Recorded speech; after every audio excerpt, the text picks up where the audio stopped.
Tottenham had a night they will never forget as they put European champions Real Madrid to the sword at Wembley. Zinedine Zidane's men were a long way from their best and Spurs made them pay as they secured their place in the knockout stages of the Champions League. Dele Alli opened the scoring for the hosts as he turned home from Kieran Trippier's cross in the first half. The fullback was in an offside position for the goal, but Spurs ensured it didn't really matter with a second-half onslaught. Alli made it too, shrugging off Casemiro before his shot deflected off Sergio Ramos and into the net. Real's defensive frailties continued too as Christian Eriksen nipped in behind before slotting into the bottom corner. Ronaldo got one back, but it was another excellent night for Mauricio Pochettino's side as they cemented their place among Europe's best. Yet more disappointment for Zidane and Real, though. Here are 5 talking points. Tottenham were lauded with praise after their draw in Madrid.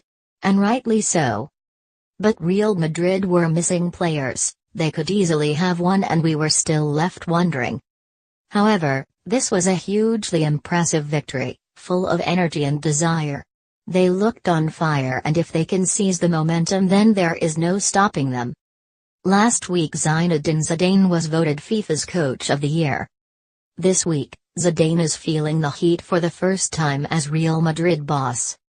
They lost to Girona at the weekend, have slipped 8 points behind leaders Barcelona in La Liga, and Zidane is suddenly facing question marks about his future.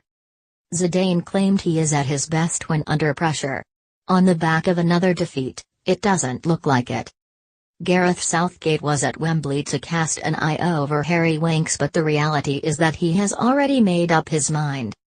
Winks is the midfielder that Southgate has been looking for. Neat and tidy, composed on the ball, and keeps the team ticking over.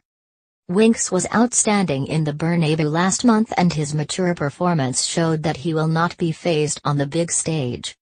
He was excellent at Wembley, buzzing all over the pitch as he looked for passes and openings. Mauricio Pochettino is clearly something of a fan of the fantasy drama Game of Thrones. There has been a couple of references recently, the latest being that Dele Alli's return to form is as sure as winter is coming. Well, Poch only had to wait 26 minutes for his midfielder to prove him right. Alli has been struggling for form so far this season, and Pochettino claimed it was partly down to knowing he was banned for the first 3 Champions League games. But you could sense that Alli was determined to make his mark and leave a lasting impression on Real Madrid to prove that he belongs on the big stage. It was Alli, bursting forward with his run time to perfection to get on the end of Kieran Trippier's driven cross. His second was having a crack from 30 yards, getting lucky with a deflection, but he got his reward. That is what Alli is all about, and he looks like he is back to form. We've been here before. Tottenham were brilliant when they beat Borussia Dortmund in September, and a few of us said, myself included, that they had finally made Wembley feel like home. Then 3 days later they were held to a goalless draw by Swansea. You would have to be pretty naive not to accept that Wembley has become an issue for Tottenham. It's been a mental block, and the one thing they needed was a statement victory, and they might just have delivered it. And in the process, beating Real Madrid and doing themselves proud in the Bernabeu will give them so much confidence and belief.